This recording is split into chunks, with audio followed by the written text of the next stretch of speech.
कहाँ जा रही हो, कहाँ जा रही हो? हाँ। एक सवाल मेरे दिमाग में आया है, बड़ा इंटरेस्टिंग सवाल, लेकिन उसकी शर्त है यार, उसको समझदार लोग ही उसका जवाब दे सकते हैं। हाँ तुम्हें तो समझदार हूँ। ओ, तुम समझदार हो, हाँ सही है। तो सवाल ध्यान से सुनना। सवाल कुछ इस तरीके है कि एक घर है जिसमें खूब ढेर सारा सोना ही सोना भरा पड़ा हुआ है।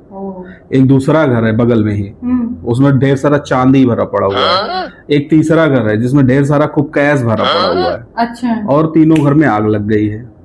ठीक है, तो एक जो है एम्बुलेंस आती है होए होए होए होए करते हुए। अब बताओ सबसे पहले वो किस घर को बुझाएगी?